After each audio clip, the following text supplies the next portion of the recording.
Alright guys, I am here to give you, the Thompson owners of our group, a chance to clean your Thompson and learn how to fix it without fucking it up, like I did with all my Thompsons and had to learn from scratch. We have Brent number 1 here. He is the cameraman. He will not make annoying comments while I do this, hopefully. Okay, so step 1. You have your Thompson, and you have the tools you need. The battery. WD-40, which most of you probably don't buy in bulk, so it will look like this. You have an Allen wrench key, like a whole set, metric, a number 2 Phillips, a number 2 flathead, a pair of scissors, a pair of forceps, which aren't totally necessary, cleaning stuff. Toilet paper is good because it is cheap, but you can use little gun rags and stuff like that comes in a gun cleaning kit, and I like to have a little thing to put my screws in. Also, one more thing, if you don't have this and you're a Thompson owner, you should buy one. They're amazing. I think they're like 10 bucks for 2. They're very nice. Okay, so step 1 to take this puppy apart is you take your sling off. Okay, if you have a leather sling, then you should clean it every couple of times with saddle soap, and as a final coating, WD. It will look shiny and cool. You can also do that to clean your boots. Alright, so take this puppy apart. You take your number 2 flat edge. You unscrew these 2 screws in the bottom of the stock. Now, some of you will have brand new Thompsons. Actually, I think all of you have brand new Thompsons. There is a little holder inside the gun that makes it so you have to unscrew the second screw with the gun on its side, or actually it's better to do it upside down, but it's a little tricky. Oh, and I just lost a bolt. So you kind of slide it off carefully. Now I've glued that little sucker in there. You can see the threadings. I'll show you in a second when I break it apart. So I've got the stock apart. I didn't yank on it. I just wiggled it off. I'm going to disconnect the battery hookup. Now sometimes it's a little deeper in there and it's hard to get at, especially on a new one. Open the back, grab the battery hookups, and push them in so it's up at the top, like so. I have lost my first bolt. So there are 2 different bolts so you don't get them screwed up. The longer one goes in the back, the little one goes in the front. I'm going to put that in my little screw area. So you flip the gun over, you take your Phillips screwdriver is better for this. You press the button. You slide the gun back. Like so. I just grabbed it, do a little pinchy until it pops. It made a little popping sound. And I stick my screwdriver in again. Push the button down. And most of them will come apart flawlessly. And I just fucked it up. Gotta do it again. Okay. Most of them will come apart flawlessly. But if they're old, and sometimes if they're brand new, they don't like to come apart. This one is giving me trouble. So one thing you can do to make it slightly easier is push the action up with your hand. And press the button, and I was going to say presto, but it didn't work. Come on.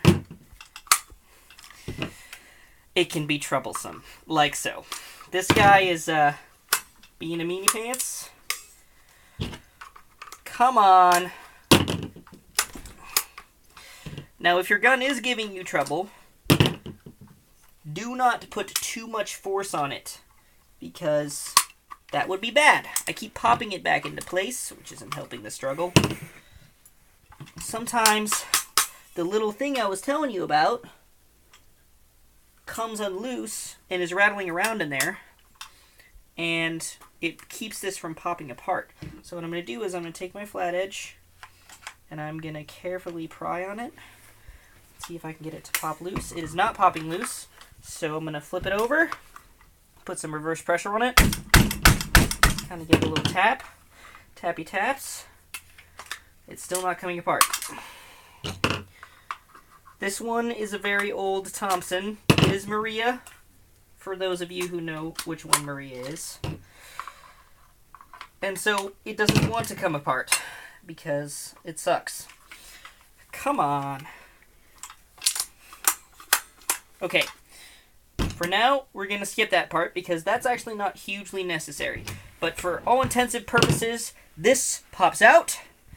The bottom of the gun slides out. You can see the top of the gear case in here, which you can actually see if you open the action. This is the top of the gear case.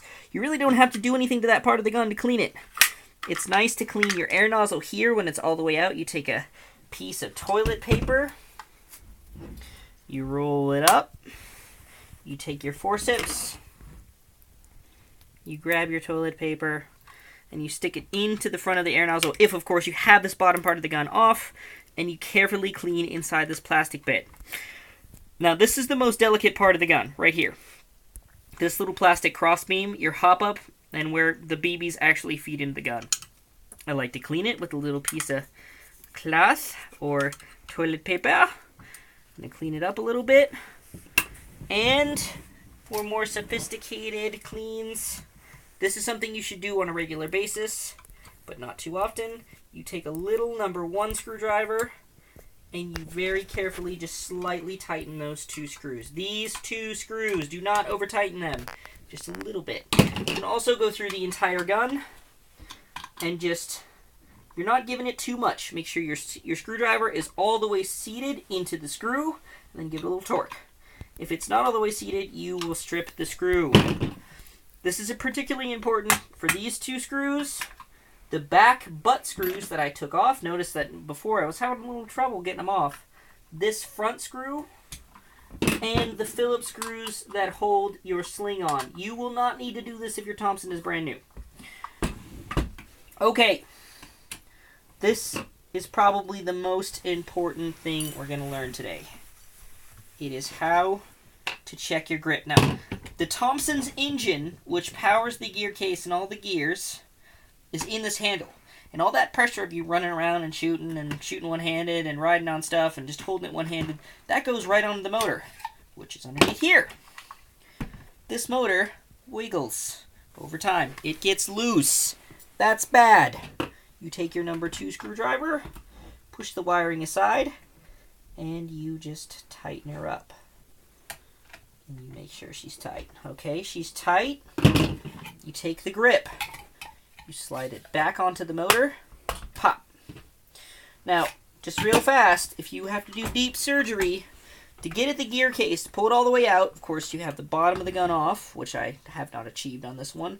That probably will take some sweaty finagling. So I'm just going to skip that. Oh, look at that! It's coming off!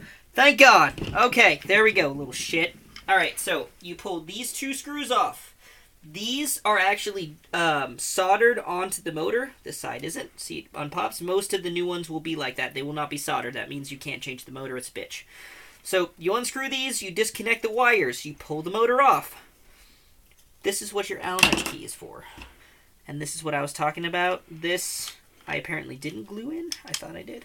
It sits right in there. That's probably what was actually stopping me from breaking it apart. Was this little guy. This is the tricky bitch to putting it back together. So I'm going to put that back in. Anyway, so you pull this motor off, you pull the motor housing off, you take your Allen wrench, you go to probably the littlest guy on your set of Allen wrench keys, which is, of course, metric. You poke into that little hole right there. Is my Allen wrench falling apart? Nope. And you carefully unscrew it. I'm not actually going to do it. But once they're unscrewed, these 2 little dudes lift off. It is much easier to unscrew this one after you've taken the motor off because, you know, you can get your tool in there, whereas you can only do like almost less than a quarter turn. Anyway, so you get those off. You pull these 2 little knobs off.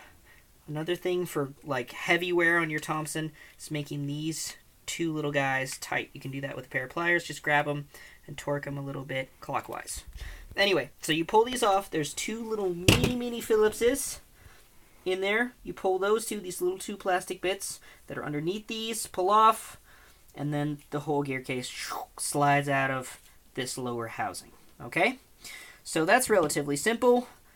We're going to put the grip back on. So, if you've done that, you've got to make sure you put, when you're putting everything back together after you've checked your gear case and stuff, you need to make sure the wiring is where it was before. Otherwise, this won't go back on. So you get it on there, and it will make a pop. I'm going to do that again so everybody hears the pop. Well, it's not popping now. So these are flush. Okay, it's not like this. If it's like that, it's not all the way on. All the way on. No space. You take your screw, you make sure you can actually see the hole. You put your screw in, and then you tighten the screw. This is another screw that needs to be tightened on a regular basis. So I'm going to tighten that puppy up. Okay, for you beginners, this actually, other than the motor, is the most important thing you're going to do with any AEG. This is a lesson that needs to be learned. This one has a window where you can see where your piston is. Now you pull the trigger on an airsoft gun and the piston cycles back.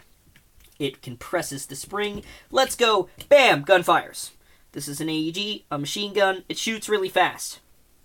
It's very important to the longevity of your gun to make sure that the piston is not cocked while it sits in a corner and isn't used for a month, because that means your spring is going to wear out faster. It needs to be in the rest position where the spring is fully extended, like it has just been fired. So how you do this is, I'm going to put the gun back together and make sure this guy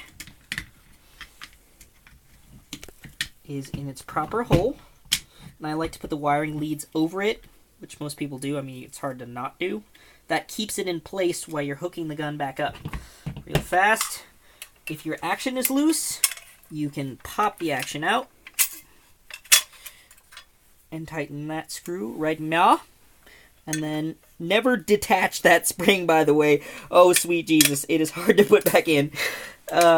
Once you got that in there, you can also full clean your sights. Take your sights off, fiddle with them by taking this upper part off and removing these screws and the screws here, which originally held the sight protector. You clean this guy. Again, silicone oil to hop up. I also, when the barrel is off, I like to take my little guy, my little clean, not so clean now, but it used to be clean. A fresh one is what I prefer to use, and clean in there. Okay, that's all clean. So you're going to put your gun back together.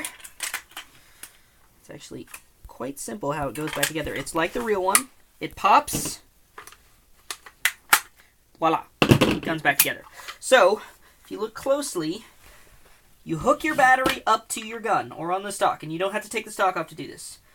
If you look very closely, excuse me, Mr. Brent, you can see that the nozzle is retracted to the back. There's only a teensy bit showing through that hole, okay? That means that your piston is in the rest position. A lot of airsoft guns, you just have to switch it to semi-auto and pull the trigger a few times and then look and it's like, oh, there we go. That's where it is. Perfect. But some airsoft guns are not like that. Some airsoft guns are a little different and their piston, their air nozzle has to be in a different spot. But most guns just say, it's not a universal rule, but it's close, are going to be right there, where the nozzle is just barely visible or not visible. Okay, on the Thompson, it's barely visible, for anybody who wants to know that. It's very important that you do that at the end of each war, before your battery is dead. It's like the #1 thing if you want your gun to continue to have its original range. So don't fuck it up. So, I'm going to take it apart again really fast, and we're going to do the barrel. Okay, so to do the barrel, most of your guns came with one of these. This is a cleaning rod. That is actually on the essential tools, and I forgot to put it on the table. So you cut a piece about that big, give or take, you know, like 1.5 inches by 2 inches. You tuck it through the window of your cleaning rod. Pull it through so it's even on both sides.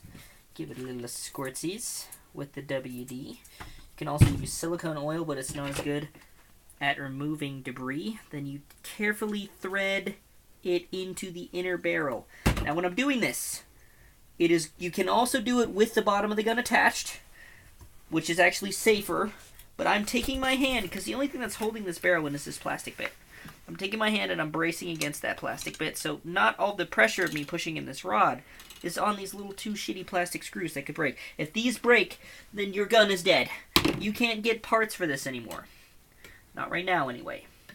So I'm pushing it all the way through until I can just see the end of the cleaning nozzle through the hole right there. Because you don't want to overdo it too much, otherwise you will put wear and tear on your hop-up. So you got to be really careful and get There we go. So I'm right there. I can just see the end of my rod, and I know where it is now. My hand's on the rod. I'm going to pull it out. I'm going to remember where my hand was, and then I'm going to push it back in. Do this a couple of times. Pump it back in. These plastic ones tend to break if you do this too quickly, and you only get one, so be careful with it. You can actually use normal gun cleaning rods, but you need extremely small calibers to do so. Anyway, that's how you clean the barrel. One more thing, and of course we'll reassemble the gun. You clean inside these. So I take my little rag, I clean, get it all clean. I'm going to squirt a little bit of oil here, and this is tricky. So you're going to make sure the oil runs down one side, and then you're going to make sure it runs down the other side. And what this does is it makes your magazine slip in and out of the gun so nice. And so remember, kids, always use lube. Always use lube. You can also clean the rails of your magazines as well with WD-40, or just clean them. Keep the dirt out of them. They tend to build up in there. There you go. And it just slips in and out of the gun so nicely. Basically, to reassemble the gun, it's just the reverse of what I just did. But I'm going to put on the stock real fast because my assistant Brent here has to go, and I needed a cameraman to pull this one off. So, tricky stickies. Remember, you got that little screw piece in there that's going to fall out. So you hook it back up, carefully push it back onto the gun. So you're going to take your shorty screw, which is the screw that has the bit that could fall out. It also helps to pinch that wiring. And it also helps to have my mom yelling at the poodle in the background. But you just carefully screw it in until it grabs. I'm not putting any pressure like on it. Like I've already got it threaded, so I can put a little pressure, but really you're just carefully screwing it in until you're sure that it grabs and it's tight.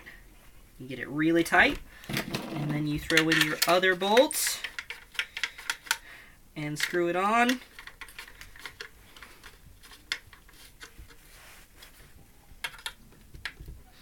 Put your electrics back in. Shut that door. No gun wiggles. No gun wiggles because we tightened everything. The one other thing that I do is I take some WD and I wipe her down. I do this in a 2-coat system. I'm just going to do this side to show you how I do it. Clean all the dirt off of it. Get it all nice and oily and gross.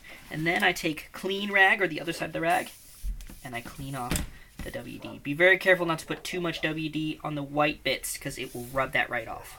But there you go, ladies and gentlemen. That's how you clean your Thompson. I hope you do this regularly because you should. Notice how clean that is. It's really nice when you have a clean gun. Very rewarding feeling when your gun is clean. Thanks for watching.